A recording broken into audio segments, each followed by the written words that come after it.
그 사랑이 우리 가운데 충만하기를 소망합니다. 이제 평안으로 인사하겠습니다. 주님의 평안이 여러분과 함께. 옆 사람과도 인사하겠습니다.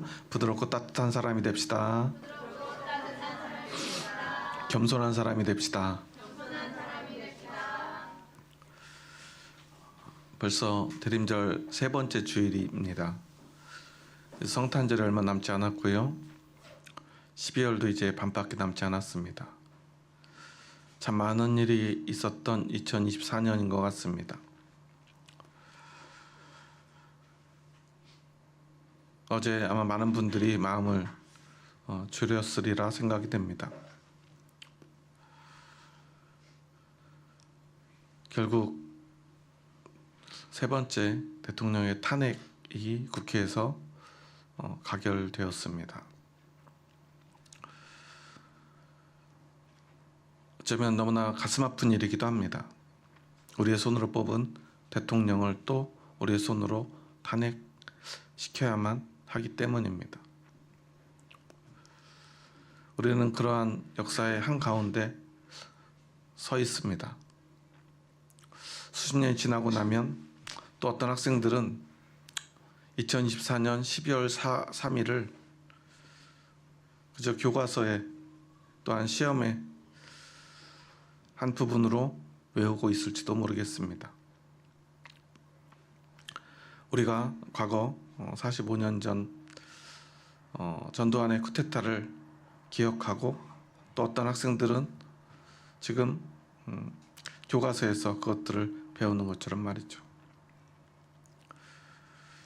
참 안타까운 일이 아닐 수 없지만 또한 그 모든 상황 속에서 우리는 이 대한민국 국민들의 성숙된 모습을 다시 한번 보게 되는 것 같습니다. 한 외신을 보니까요, 그런 기사가 나와 있더라고요. 한국 사람들은 참 특이하다는 거예요. 어떤 사람들은 뭐 수백만 명이 모였다, 100만 명이 모였다, 또 경찰들 집계를 보면은 수십만 명이 여의도 그리고 또 서울의 곳곳에 모여서 요즘은 촛불이 아니라 뭘 들죠? 응원봉을 드는데 그걸 또 어떤 사람들은 탄핵봉이라고도 하더라고요.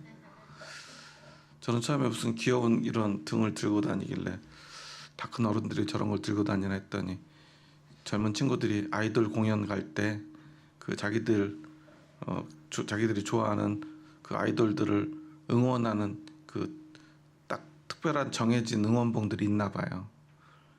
그러니까 그 봉을 들면 이제 어떤 아이들을 좋아하는지 이제 그런 것들이 이제 드러나나 보더라고요. 가지각색의 응원봉들을 들고 길에 모여서 함께 그 응원봉을 흔들면서 그렇게 탄핵을 외치는 모습들을 보면서 참 한국인들은 특이하다는 생각을 했습니다. 예전에 한 영화를 보는데 나라에 전란이 일어나고요, 수많은 사람들이 죽어가고요, 목숨을 걸고 싸우면서도요, 중간중간에요 같이 한 사람이 선창을 하면 막 노래 부르는 장면들이 나와요.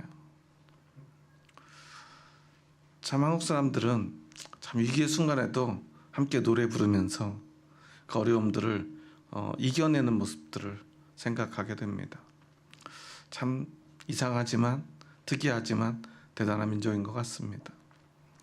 어려움을 그렇게 어쩌면 위트로 즐거운 모습으로 승화시키면서 그러면서 그 힘들을 모아나가는 모습들, 어떤 사람들이 보기에는 정말 이상하고요, 특이한 모습인 것 같아요. 그래서 그런지 외국인들은요, 그렇게 수많은 사람들이 모여 있는데 단 한 건의 사고도, 단 한 건의 연행되는 사람도 없었던 이러한 집회들을 보면서 참 존경한다, 응원한다 라는 이야기들을 하더라고요. 정말 대단하지 않습니까? 물론 탄핵이 이제 어찌 될지 모르는 상황 속에서 지난 주중에 여당의 중진 의원들은 국회의장을 찾아가서 이런 말을 했다고 그래요. 토요일에 탄핵안을 상정하지 말아줬으면 좋겠다. 왜냐하면 그날은 사람들이 많이 모이는 날이니까 그 많은 군중들이 어떤 위협을 이 국회 관계자들이 아마 본인들이겠죠. 위협을 가할지 모르고 우리가 굉장히 위험한 상황이니까 토요일 날 하지 말고 일요일 날 하면 사람들이 좀 덜 모이니까 그렇게 해주면 좋겠다라고 건의를 했다고 그래요. 저는 참 그 모습을 보면서 모든 국민들이 총칼 앞에 위협을 당할 뻔한 그 위기 속에서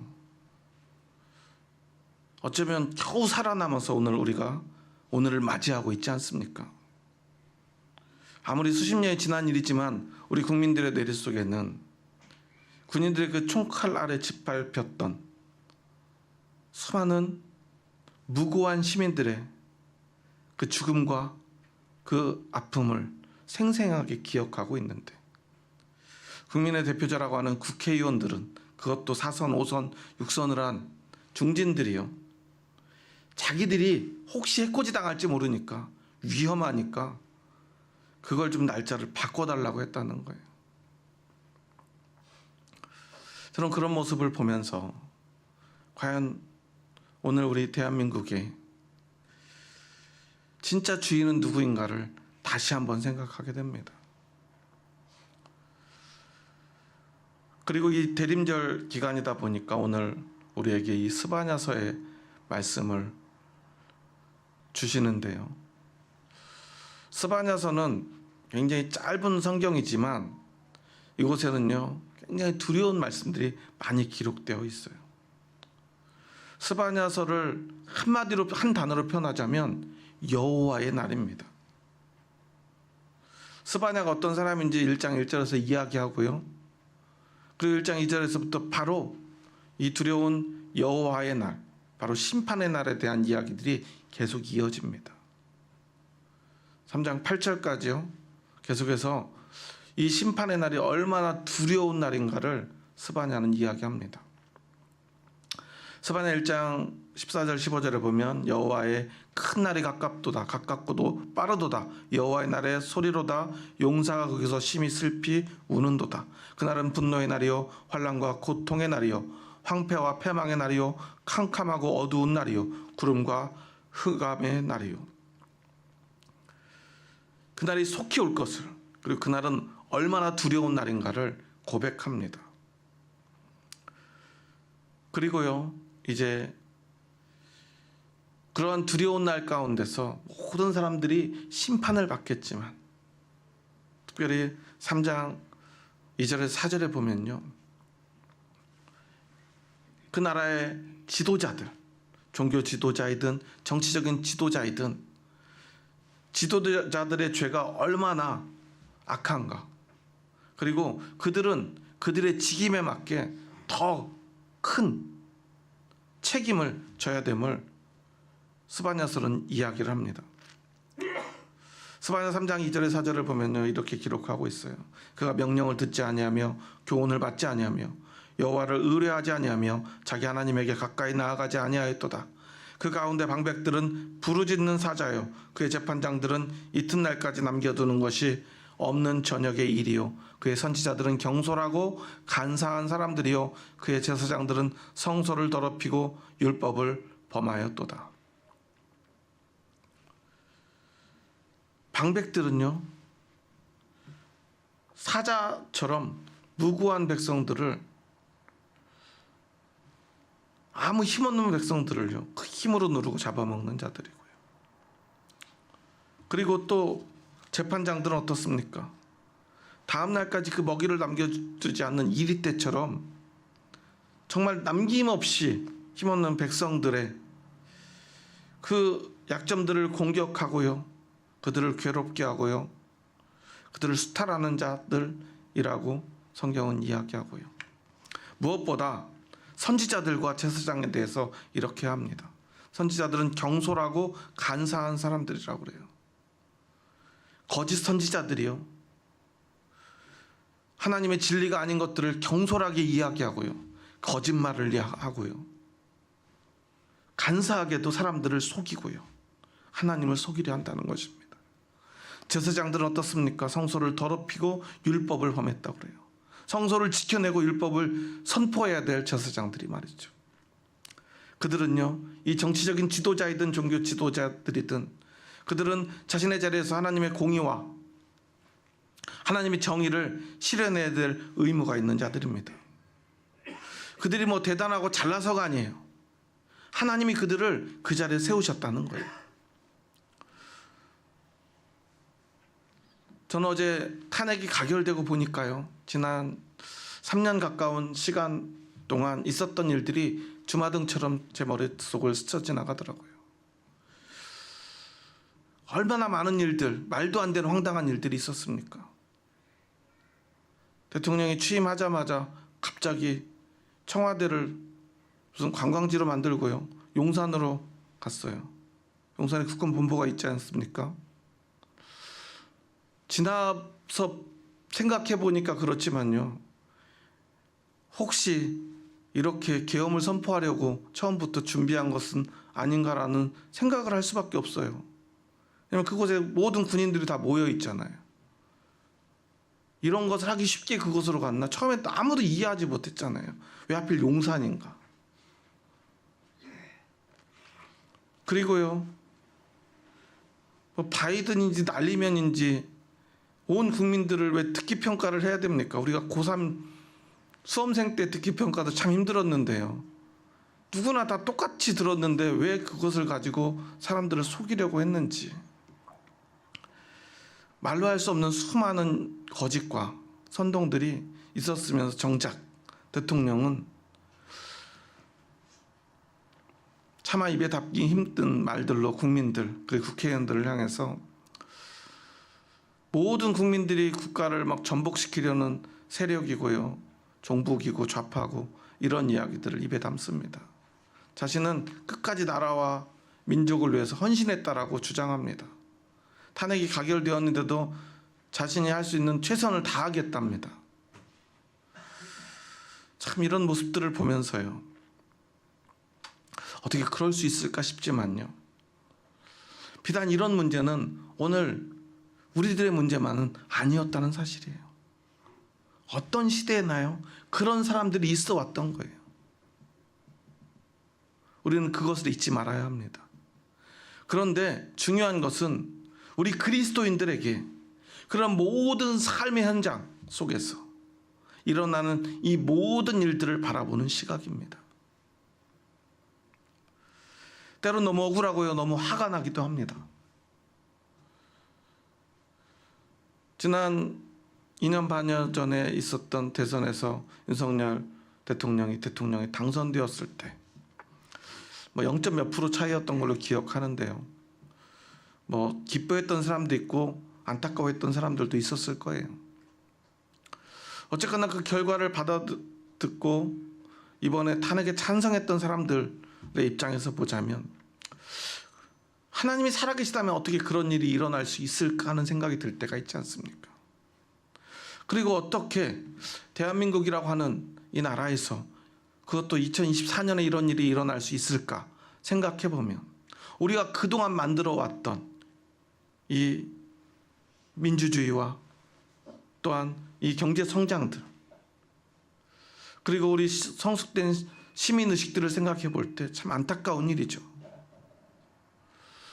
그런데 여기서 우리가 생각해 봐야 될 건요, 대단한 사람, 위대한 사람, 그리고 무엇보다 우리가 생각하는 너무 좋고 착한 사람만이 그 고귀한 자리, 권력의 정점에 앉게 되는 것은 아니라는 사실이에요. 하나님이 왜 그들을 그곳에 앉혔는지 우리는 알 수 없지만, 왜 그런 일들이 벌어졌는지 우리가 다 알 수는 없지만, 모두 좋은 사람만 그곳에 앉지는 않는다는 사실과, 그럼에도 불구하고 그 자리에 걸맞는 무게를 그 스스로는 감당해야 된다는 사실을 우리는 잊지 말아야 합니다. 훌륭한 사람이 그 자리에 앉는 것은 아닐지라도 누구라도 그 자리에 갔으면 그 직임에 걸맞는 책임을 다 하는 것, 그것이 바로 하나님의 뜻이라는 것입니다. 우리는 세상의 모든 것들을 하나님이 주관하심을 믿지 않습니까? 그러게 정치 지도자들에 대해서도 사도 바울은 지난주에 우리가 배웠듯이 그 위에 있는 권세에 복종하라고 가르치지 않습니까? 왜냐하면 그들도 하나님이 어떤 이유에서든 세웠을 거라 믿기 때문입니다. 그런데 그 복종의 의미에서 가장 중요한 것은 그들이 과연 하나님의 뜻을 따르고 있는가 하는 거예요. 교회에서도 마찬가지입니다. 우리는 그냥 목사를 따르는 사람이 아니라 그 목사를 세운 하나님을 믿고 따르는 사람들이에요. 그럼 목회자를 우리가 진심으로 존경하고 따르기 위해서는 어떻게 해야 됩니까? 그가 그 직임에 걸맞는 그 사명을 엄중하게 감당하고 있는가를 보아야 합니다. 어제 탄핵안에 찬성이 204표가 나오고요. 반대가 85표가 나왔어요. 많은 사람들이 204표의 의미에 대한 이야기들을 하는데요. 저는 그리스도인들은 그 반대한 85표에 대해서 생각해야 된다고 생각합니다. 국민들에게 총칼을 겨눈 내란의 좌우가 어디에 있습니까? 이것은 생존의 문제이지 않습니까?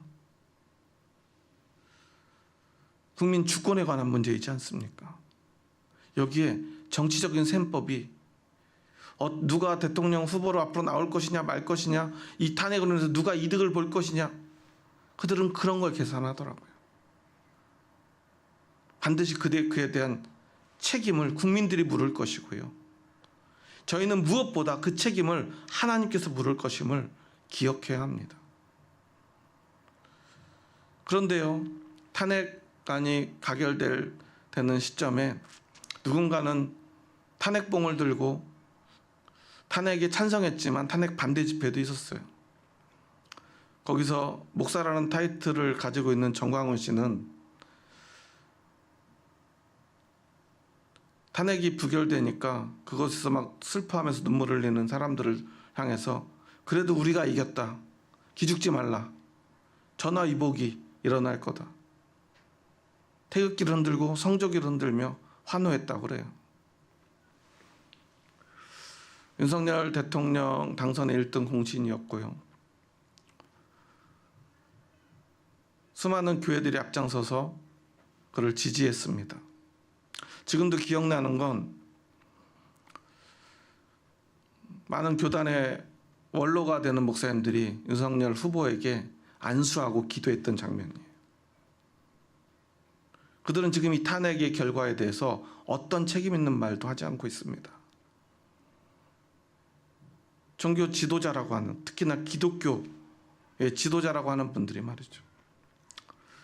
탄핵이 있기 한 열흘 전쯤에요. 있었던 한 영상을 제가 보고서는 참 너무 마음이 아팠는데요. 조찬 기도회를 하는데 대통령이 말씀을 전하고요. 육군 참모총장이 대표 기도를 하더라고요.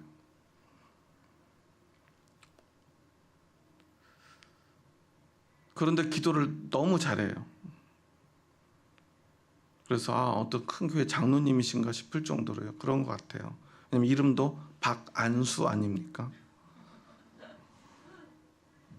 아마 기독교 집안에서 태어나신 분인 것 같아요. 이름도 그렇고요. 기도하는데요. 웬만한 큰 교회 장로님 못지않게 기도를 그렇게 은혜롭게 잘할 수가 없어요. 근데 그 기도문이 은혜로울수록 제 몸에는 소름이 돋았어요. 그들은 그때부터 이 계엄령을, 이 내란을 준비하면서 그곳에 모였던 거예요.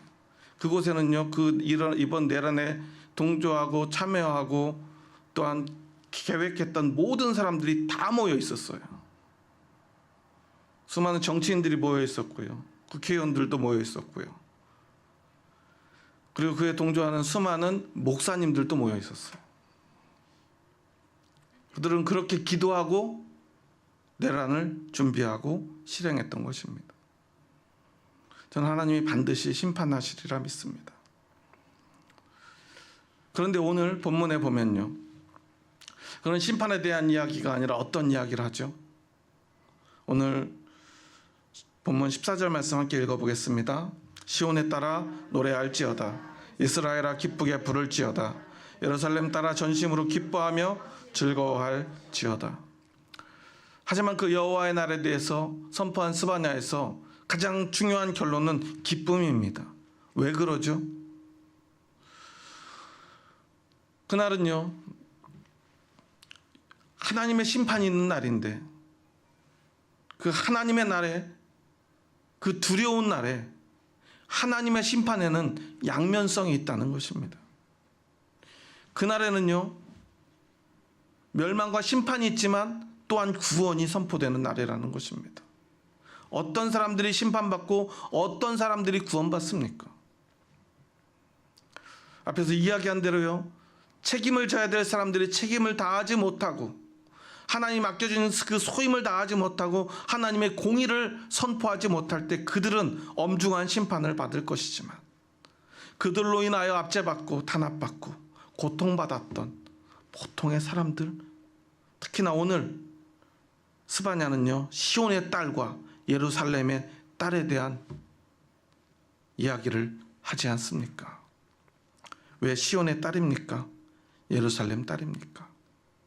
이것은 물론 하나님의 백성 유대인들을 지칭하는 표현이지만요, 저는 여기서 딸이라는 표현을 생각해 봤어요. 왜 딸이라고 했을까? 물론 그들이 사용하고 있는 어떤 관용적 표현이기도 합니다. 하지만 남자와 여자 중에 누가 더 힘이 없고 약자입니까? 언제나 어떤 시대에나 늘 여성들이 약자이지 않았습니까? 늘 피해자이지 않았습니까? 힘이 없다는 이유로 말이죠. 그렇게 하나님은요, 이 땅 가운데 고통받고 억울한 일을 당하고 아파하고 슬픔에 빠졌지만, 그렇지만 그때에도 자신의 이익, 자신의 성공, 자신의 풍요를 위해서가 아니라 하나님의 공의와 하나님의 정의를 위해 살아간 하나님의 백성들을, 그 힘없지만 하지만 그 작은 힘을 가지고도 자신의 이익을 위해서가 아니라 하나님의 공의를 위해 살았던 그 하나님의 백성들은 하나님께서 반드시 구원하실 것을 선포하고 있는 거예요. 우리 그리스도인들의 믿음은 무엇입니까? 이 땅에서의 작은 성공이 아니라, 우리는 그 작은 것을 바라는 사람들이 아니라 하나님 나라의 영원한 성공을 바라는 사람들 아닙니까? 그래서 이 땅의 작은 것들을 우리는 기꺼이 포기하고요, 눈앞에 보이는 것들, 그 두려움들을 이겨내고요, 끝내 하나님의 나라 백성이 되어 하나님의 영원한 영광 가운데서 가장 큰 기쁨을 누리기를 원하는 사람들 아닙니까? 저는요, 길거리에서 그 응원봉을 흔들면서 응원하고, 또한 그곳에 그 이 추운 날에 몇 시간씩 가서 서 있으면서 소리쳐 외치는 그 수많은 사람들의 모습들을 보면서요, 어떨 때는 정말 울컥하고요, 감동적이기까지 해요. 그들이 그곳에서 응원봉을 흔든다고 그들에게 사실 무슨 이득이 됩니까? 무슨 도움이 되겠습니까? 거기서 열심히 했다고 나중에 새로운 정권이 들어서면 그 사람들 중에서 열심히 한 사람들 뽑아다가 뭐 상이라도 줄까요? 그런 일은 생기지 않을 거예요.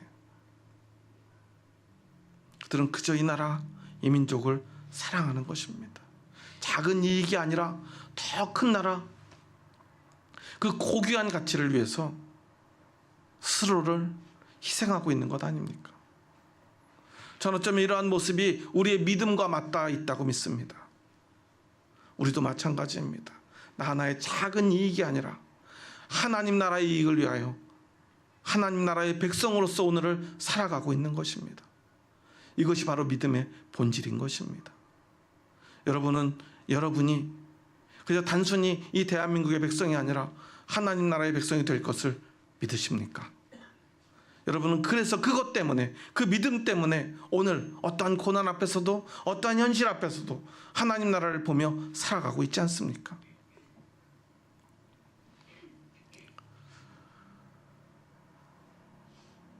우리의 구원과 우리의 믿음은요, 다른 어떤 이방 종교의 신앙과는 너무나 다른 차별점이 한 가지 있어요.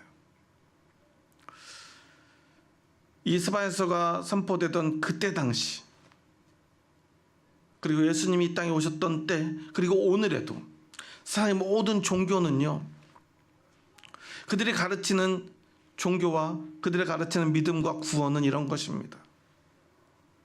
인간이 신이 되는 것입니다. 신의 경지에 이르는 것, 신적 깨달음에 이르는 것, 그래서 신적 완전함에 다다르면 그 사람이 구원을 받을 수 있다는 것입니다. 불교에서 말하는 구원은 뭐죠? 해탈이라고 보통 표현을 하죠. 수많은 윤회를 겪으면서요, 그 모든 죄의 업보들을 다 벗어던지고요, 완전한 자유를 얻을 때 그들은 구원받는다고 믿어요.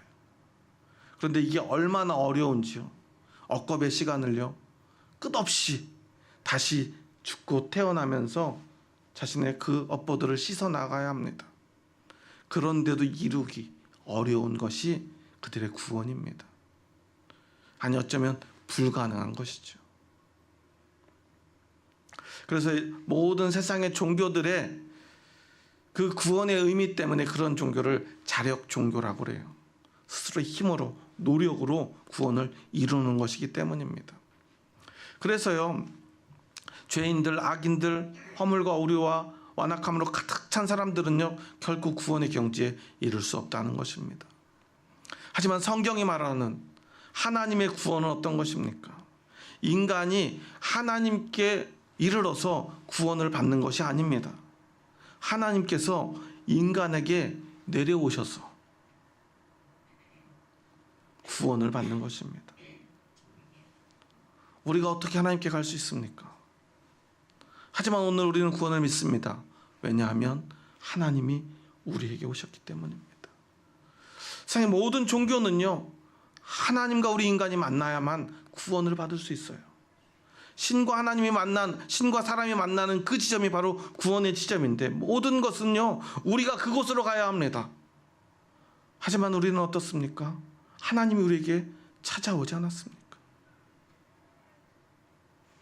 그리고 우리에게 찾아오는 그 과정 속에서 제가 가장 큰 감동을 받는 것은요,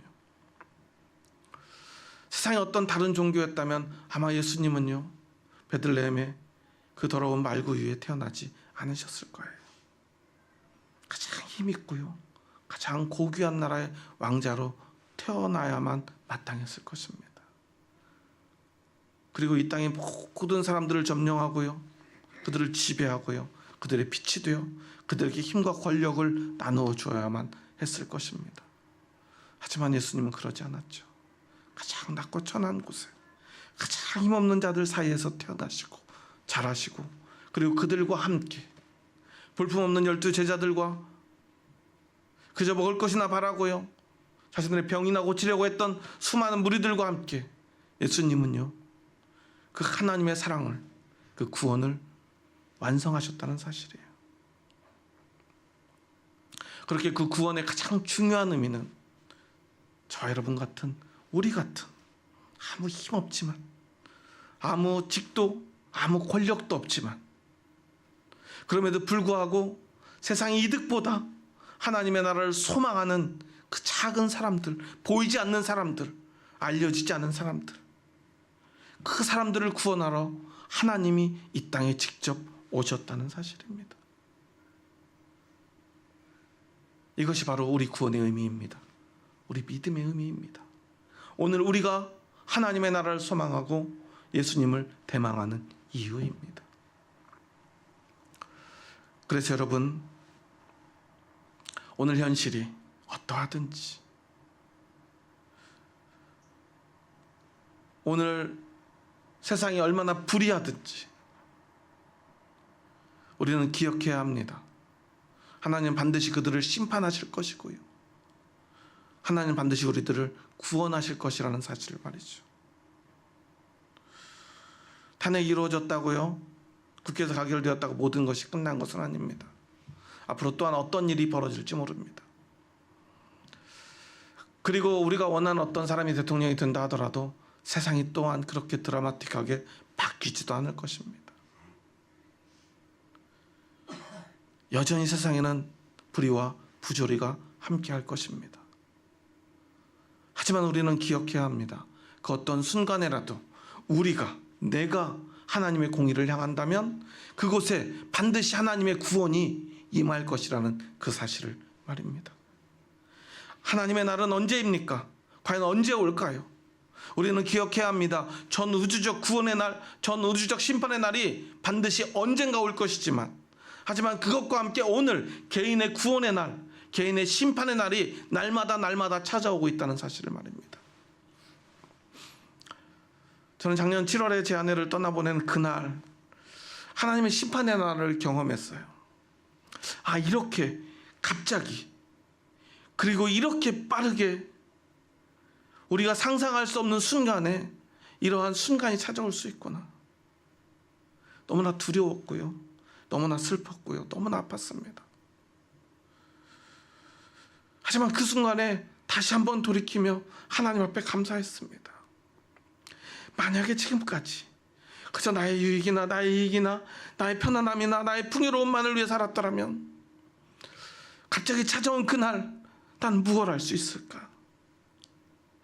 하지만 그래도 주님을 위해서, 교회를 위해서, 그리고 부족한 저를 위해서 평생을 희생하고 헌신했던 제 아내의 믿음을 저는 믿기에, 그 헌신을 믿기에, 오직 그 어렵고 힘든 순간에도 하나님 나라만을 생각하며 스스로 기꺼이 희생했던 그 모든 삶을 보았기에 저는 너무나 안타까운 죽음 앞에서도요,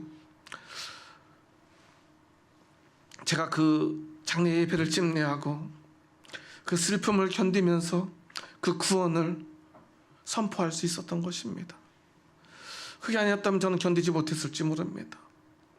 그저 세상이 전부라면, 그리고 눈에 보이는 그 현실이 전부라면 우리의 그것은 그날은 너무나 비참하고도요, 슬프고도요, 억울한 날일 수밖에 없습니다. 하지만 우리에게 믿음이 있다면 그날은 달라야 하지 않겠습니까? 그 슬픔이 기쁨이 되어야 되지 않겠습니까?